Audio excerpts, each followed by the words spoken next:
do we begin? From those I have spoken to through my work with Turning Point, the beginning seems to be that women in our society are seen as the carers, the ones who can cope. Whatever life throws at them, they will always cope. On call 24 hours a day, 7 days a week. Whether their children are sick, their husbands are out of work, or their parents are old and frail and need attending, they will cope.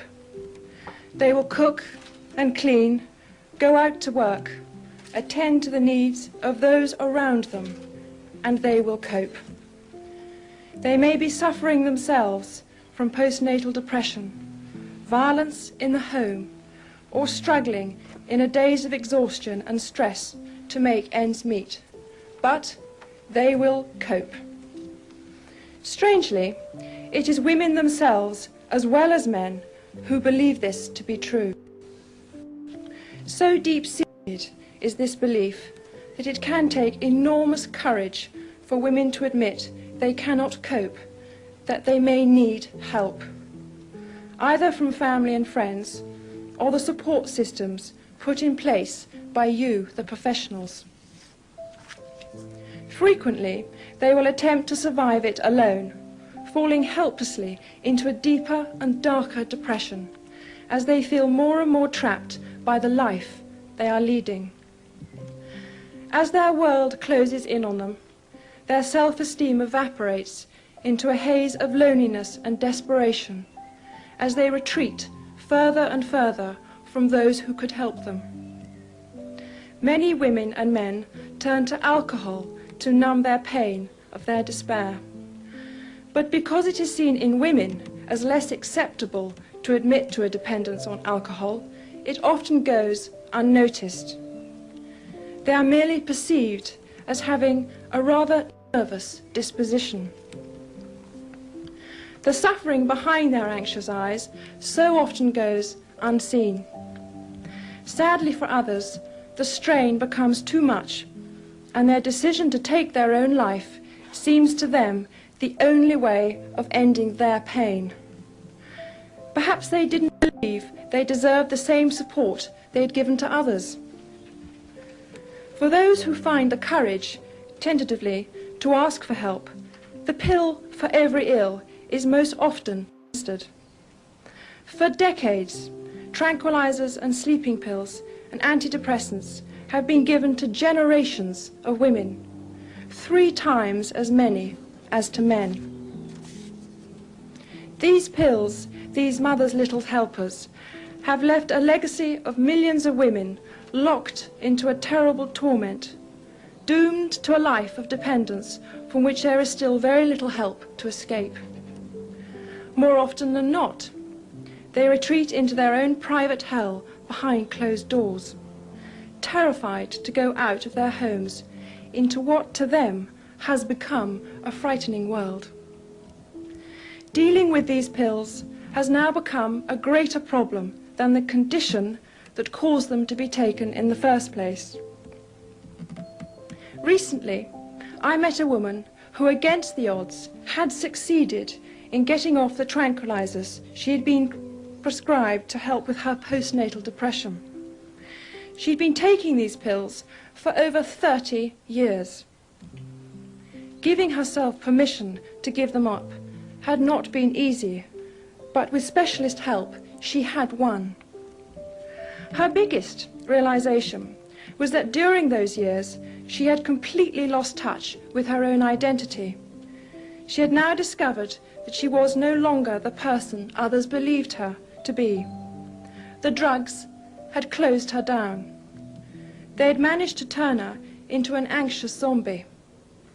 At last, she was now able to learn how to live again and become the person she was born to be. Whether these drugs were given in a genuine attempt to help, or whether they were offered as a means of making her more tranquil and acceptable to those around her, the effect can be the same. These pills will tend to make a woman more passive, to help her conform to the norm. But whose norm is it? Isn't it normal not to be able to cope all the time? Isn't it normal for women as well as men to feel frustrated with life? Isn't it normal to feel angry and want to change a situation that is hurting? Perhaps we need to look more closely at the cause of the illness rather than attempt to suppress it. To accept that putting a lid on powerful feelings and emotions cannot be a healthy option. That to offer women the opportunity to explain their predicament sooner could be a far more effective use of limited resources, rather than wait until their strength to survive has been sapped. As long as the real reasons for their problems go unnoticed and unattended, they will continue to pass on to the next generation their disability. If we, as a society, continue to disable women by encouraging them to believe they should only do things that are thought to benefit their family, even if these women are damaged in the process, if they feel they never have the right to do anything that is just for themselves, if they feel they must sacrifice everything for their loved ones, even at the cost of their health, their inner strength, and their own self-worth, they will live only in the shadow of others, and their mental health will surely follow. But if we can help to give them back their right to fulfill their own potential and to share that with their family, children or friends, maybe fewer women would find themselves living a life that is bleak beyond belief. Those women who have taken on the heavy burden of attending to others need also to be attended, not just for their own sake, but for the good of us all. Health and happiness taken at the cost of others' pain and suffering cannot be acceptable. Women have a right to their own peace of mind. Each person is born with individual qualities and potential. We as a society owe it to women to create a truly supportive environment into which they too can grow and move forward.